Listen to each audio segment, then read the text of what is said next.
세계 1위 조선업체 현대중공업.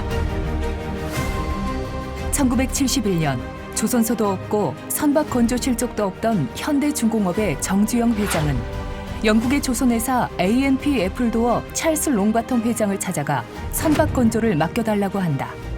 그 오만부지 지도, 그다음에는 그 조선소 지켰던 백사장 사진, 그걸 들고 가서 당신이 배를 사주면은 아주 얘기가 무거워지죠. 배를 사주면은 사줬다는 증명을 가지고 영국 정부의 승인을 받아서 영국 정부에서 차관을 얻어서 기계를 사드리고 그래서 여기다 조선소를 지어서 4배를 면제해줄 테니까 사라, 이런 얘기죠.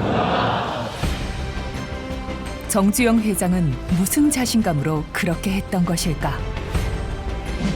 영국보다 300년이나 앞선 1590년대에 이미 철갑선인 거북선을 만든 나라였다는 것이다.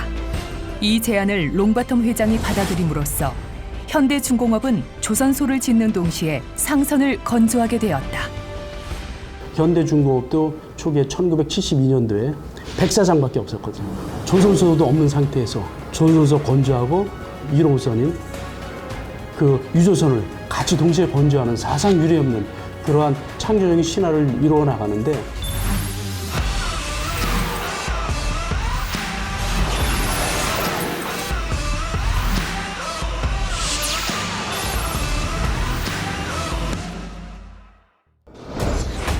(1972년) 상선을 건조하기 위한 시설 공사와 함께 현대중공업의 역사가 시작되었다. 고 창업주이신 전 정주영 회장님으로 이제 출발하게 되는데, 현대중공업을 포함한 현대그룹의 독특한 DNA는 파이오니어, 개척자 정신이에요. 남이 이루었던 것을 거기에 뒤따라가지고 그것을 섭렵하는 개념이 아니라 불모지, 그 영역을 처음 개발해가지고 이걸 적극적으로 도전하는 도전의식이 굉장히 중요한 부분이죠. 세계 최고의 조선소인 현대중공업은 조선에서 2012년 세계 최초 선박 건조량 1억 GT 달성, 2015년 세계 최초 선박 2,000척 건조를 달성했으며 해양에서는 전 세계 30여 개 이상의 고객사로부터 170여 개의 공사를 성공적으로 인도하였다. 2021년 현재 95척, 약 1,419만 톤을 수주하였으며 2,071척, 무게로는 무려 2억 1,067만 톤 이상의 함정을 인도하였다. 조선과 해양 분야만이 아니라 최첨단 함정 및 고부가가치선인 특수목적선을 건조하는 특수선 사업부 또한 빼놓을 수 없다. 함정은 오더하는 게, 즉 그것을 주문하는 게 국가죠. 정확히 이제는 함정 같은 경우는 해군이죠. 해군이 이것을 요구할 때는 단순히 경제적인 논리의 개념은 아니거든요. 우선하는 거는 좀 더 우수한 무기체계, 좀 더 우수한 함정, 누구보다 우리가 상대하는 상대국보다 최첨단 기술이 꼭 들어가야 돼요. 즉 효율성뿐만 아니라 최첨단에 의해서 상대방보다 경쟁력 있고 우수한 무기를 확보하는 것이 그 목적이 됐기 때문에 여기에는 처음부터 아주 적극적으로 도전적으로 신기술을 접목할 수밖에 없고. 상선을 건조한 지 불과 3년 후인 1975년 현대중공업은 방위산업체 등록을 했고, 그로부터 5년 후인 1980년 우리나라 최초의 전투함이었던 국산 호위함 울산함을 건조해냈다. 1980년대 울산급 대한민국의 제1호 호위함인 울산함을 저희들이 이제는 자체적인 설계를 통해 가지고 성공적으로 인도한 바 있죠. 아마 10년 이내에 조선소를 건설해가지고 호위함을 만들고 인도했다. 아마 그건 세계적으로 유례없는 일일 겁니다. 1975년 울산함 개발을 시작으로 대한민국 조함 자립의 선구자적인 역할을 수행해왔던 것이다. 2007년도에는 이수 구축함, 그에 저는 제1호함인 세종도함을 저희들이 또 인도한 바 있죠. 2007년에는 신의 방패로 불리는 우리나라 최초의 최첨단 이지스 구축함 세종대왕함을 독자적으로 건조했다.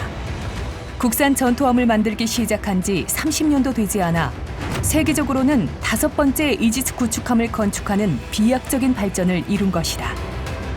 이렇듯 특수선 사업부는 40년이 넘는 시간 동안 순수 자체 기술로 이지스 구축함 및 잠수함을 포함한 다종의 최신의 함정을 개발하여 대한민국 해군 및 해양경찰에 공급해왔으며 해외 수출도 성공적으로 이루어냈다.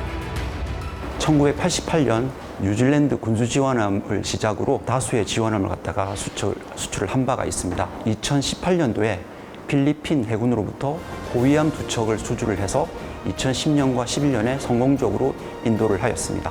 무엇보다 제가 직접 설계를 참여했던 함정이기 때문에 민폐 훈련을 마쳤다는 소식을 듣고 굉장히 뿌듯했던 기억이 납니다. 뉴질랜드와 필리핀 해군뿐만 아니라 방글라데시 해군, 베네수엘라 해군 등 잇따른 수출 계약 체결을 통해 세계 시장으로 뻗어나가고 있다. 지금까지도 그 퀄리티에 관련돼 품질에 관련돼 가지고 아주 상당한 만족을 표명하고 또 최근에는 전 필리핀 저희들 호위함을 2척을 성공적으로 인도한 바 있어요. 조기 인도했죠.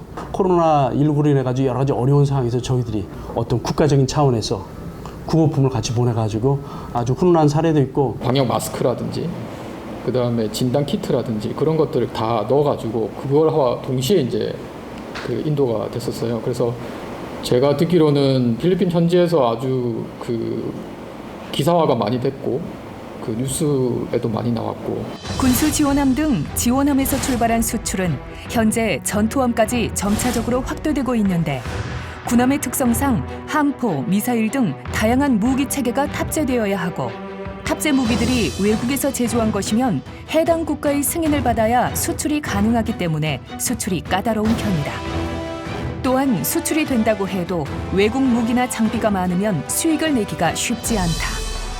현대중공업은 이를 극복하기 위해 다목적 임무 수행이 가능한 HDP-1500 네오를 만들기로 하고 현재 설계 중에 있다.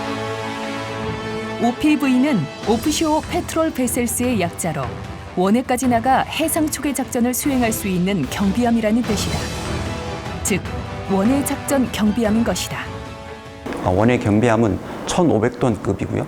길이는 81m, 폭은 13m, 물 밑으로 가라앉는 깊이인 흘수는 3.5m, 함속은 21노트, 그리고 항속거리는 5,500 노티컬 마일로 28일 동안 단독 작전 수행이 가능합니다. 또한 40mm 함포와 헬리 데크를 보유하고 있어서 경비 업무는 물론 해적 퇴치, 그다음에 재난 구호 등 다양한 임무를 수행할 수 있는 함정이 되겠습니다. HDP-1500 네오는 전 세계에서 운용하는 OPV 현황을 분석해 가장 선호도가 높을 만한 표준선을 개발하고 선주의 요구에 따라 옵션을 선택할 수 있는 방식이다. OPV 1500의 장점은 일단 성과를 고려해서 가장 기본이 되는 플랫폼을 먼저 설계를 했고요. 거기서 이제 선주가 원하는 옵션을 다양하게 탑재할 수 있도록 설계를 했습니다. 이렇게 선주의 그 요구에 맞춰서 커스터마이즈된 배를 제공할 수 있다는 게 저희의 가장 큰 장점이라고 봅니다. 중저가 사양의 함정이 저희가 필요하다고 저희가 판단을 했었고요. 좀 더 제품군도 더 다양하게 준비를 해야겠다고 판단을 했습니다. 그렇게 해서 그 첫 번째 단계로 개발한 것이 HDP-1500 네오로 이름 붙인 원해 경비함이 되겠습니다. 2021년 마덱스에서 선보인 HDP-1500 네오는 해외 고객사들의 큰 관심을 받았으며 지난 7월에는 이미 그 우수성을 인정받은 바 있다. 이 원해 경비함은 노르웨이 성급사인 DMV로부터 기본 AIP, 즉 기본 인증을 갖다가 받아서 함정 설계 우수성을 갖다가 인정받은 바 있습니다. 또한 확장성을 고려해 충분한 여유 공간을 확보함으로써 각국 해군의 다양한 요구 사항을 입맛에 맞춰 선택적으로 적용이 가능하다. 조타실이라고 가장 배 상부에서 배를 조종하는 공간이 있는데요. 원해 경비함의 특성상 시야 확보가 대단히 중요합니다. 270도 이상의 확 트인 시야를 확보하도록 배치를 개선을 하게 개발을 했고요. 또한 이제 승조원들이 작전에 즉각적으로 투입될 수 있도록 승조원 거주구역을 다 수면 상부에 배치를 하고 통로도 일자형 그리고 넓게 배치를 함으로써 신속하게 이동이 가능하도록 배치를 하였습니다. 향후 확장형 OPV를 개발하게 되면 대함, 대잠, 대공, 전자전 등 전투 능력을 선택적으로 향상시킬 수도 있으며 특수임무 수행을 위한 전투 체계, 함대함 유도탄, 어뢰 발사 체계, 대함, 대공 레이더, 전자전 장비와 미션 모듈 등 다양한 옵션도 구비할 수 있다. 해양 영토 수호 작전, 해적 퇴치 작전, 재난 구조, 수색, 구출 작전, 대함전 등 다양한 임무 수행이 가능한 HDP-1500 네오의 탄생을 기대해 본다.